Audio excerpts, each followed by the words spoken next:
used to ask in class. Of course, we never, as students, you never compliment each other. So we never told him that we used to look forward to your questions in class, all right, but we did. And Ngugi has continued in that tradition, of course, of asking very deep and probing and profound questions about many different aspects of our life, about world history, about Kenyan history, about justice in this world, and so on, and has also produced this huge body of work, which include plays, essays, novels, and articles that he has written over time. When he was at university, he was also the editor of the university English journal, which was called Pen Point. Now, Pen Point was a sad little journal without much, people used to write little decorative poetry in Pen Point, and none of us really were interested in reading Pen Point. And we wrote it off. We thought this is a useless kind of journal, it's just for the university staff, it's nothing interesting. But then Ngugi took it on, and Pen Point not only came out regularly, it became an extremely popular university reading material because of the kinds of questions that it raised, the essays that, and his editorial essay when he started editing Pen Point was something that we always looked forward to. So my memories of Ngugi are of intellectual leadership, artistic ability, and I didn't at that point know very much about his personal life or his growing up and so on. So I actually learned all that, and then when we met like students, we had hundreds of things to discuss, and we were always somewhere fighting with each other also, right? And those discussions were so tremendously important in our intellectual and political and ethical formation. Like, what kind of human beings would we be? So those discussions in university, and I always cherish the idea that that is what a university should be doing.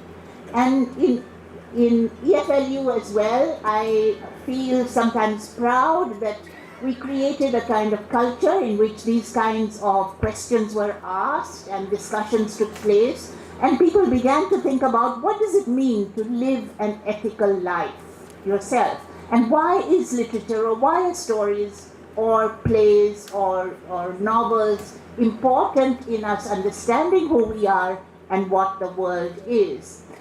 So I'm proud to say that G.N. Sai Baba was also a student of English and Foreign Languages University. I don't know, maybe he keeps it a secret himself. But he was a student, and I think that experience was important for him, as it was important for us, his being a student there. In fact, Sai Baba actually made me sensitive for the very first time to the immense issue of being handicapped but not thinking of yourself as any less than anybody else because of it. And it was a huge education, not only for me but all his classmates and for the university, to interact with him at this level. And of course later with his ideas and his writings and his activity and so on. So there is a connection then that I have both with Sai Baba and with Ngugi. And I want to say that when I first read the first volume of his autobiography, I immediately thought to myself, my God, this is a model. Look at how this man has structured the story of his life.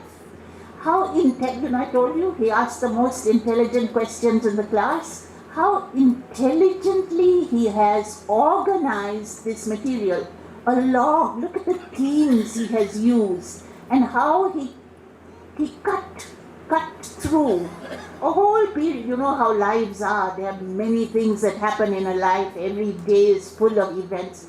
But how do you structure this into a meaningful autobiography? And for that, you need buddhi. All right? And that Ngugi has. He has it in no mean measure.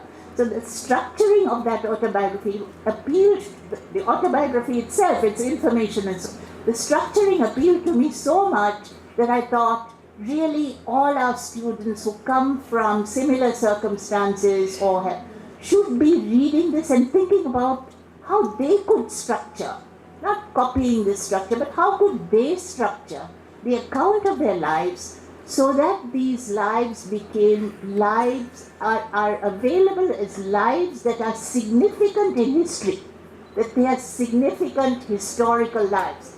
And I do know that many of my students and many of all our students in the universities are leading absolutely significant historical lives because they are first generation learners or they have broken new ground and they're coming with new questions, new experiences, new issues, new demands into the university. Unfortunately, and you know this as much as I do, our universities have not been able to, we are dominated by very regressive forces and are not able to welcome the enormous potential that comes with people like this into the university. But that's what I thought. And I immediately, I remember, called up my friend Satyanarayana and I said, Satya, we should circulate this book so that others can also, our students can read it and then they can maybe write their own autobiographies. I should have written to you, Ngugi, but instead I started my own little activity at this end of the world. So there's information in this autobiography, but I request you all to pay careful attention to the ideas with which he has chosen and arranged this material, and the intelligence with which he has done that. Not in order to admire the intelligence, but in order to say we need to use intelligence in this way in order to produce the material such as he has produced. So let me just go back to Makerere and to those wonderful days. Makerere was not a university like any other university. It was the only university in the whole of East Africa. So though it was in Kampala, which is the capital, not the capital, the biggest city of Uganda, Ngugi, who studied in Kenya, came all the way to Kampala in order to study from one country into another country. And Ngugi went to the most famous school in the whole of East Africa. I went to also the most famous school in the whole of East Africa, and we had a battle, his school and my school, who was the greatest school. Now, I will never agree that his school was better than my school, but these schools were locations from which, if I think back to my classmates, it's very ironical. I was the only Indian student in a school where everybody else was African Ugandan. All right. So this was an enormous experience for me. And it's something like meeting Sai Baba was so important in having one kind of world opening up. This experience of being the only Indian student, and a girl at that, in where we had about 20% girls and 80% boys in that school. It was a mixed school. Was Alliance mixed? It was a boys' school. Boys' school. And you had another girls' school, the Alliance for Girls. But we were a co-educational school and we were very proud of it. Alliance didn't understand anything about co-education, right? And these battles between these two great schools, which actually were very important in training the academic, political, and intellectual elite and the leadership of these two countries. But in Makerere, we had a very rich mix of people from mainly from the three East Africa, Kenya, Uganda, and Tanzania, but also from Nigeria, from Rwanda, from what used to be the Congo. They were, I can't even remember how many different countries in Africa had students coming to Makerere. So you can also imagine what a rich mix it was. And also the very first meeting of the African Writers Association was held in Makerere when we were students. And Ngugi was a representative African writer. Now, I've never told him this, but I was so proud that one of my classmates was a representative at this African Writers Association, which then went on to become a group of writers with many of the most distinguished African names as the as members of this extremely important organization.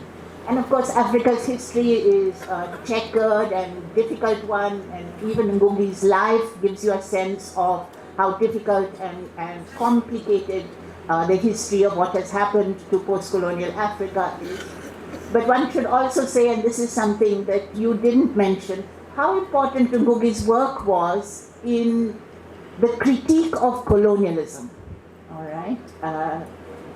You will mention it. Yeah. And that was another point of leadership that Ngugi provided for all of us.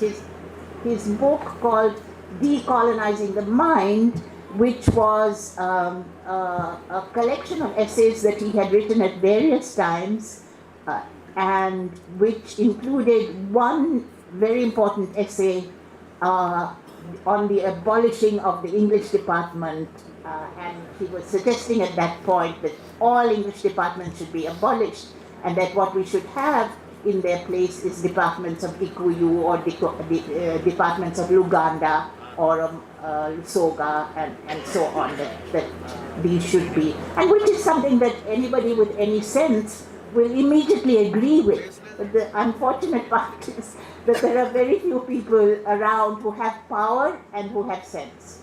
Those two don't seem to go together in quite the same. So these are some of the memories. As I'm speaking, I realize that this must be the first time I have spoken about many of these things, because there has been no context in which these issues come up, or in which this part of my life, even to my family, I don't think I have gone over these memories. So thank you very much, Ngugi, for giving me this opportunity, and for all of you as well.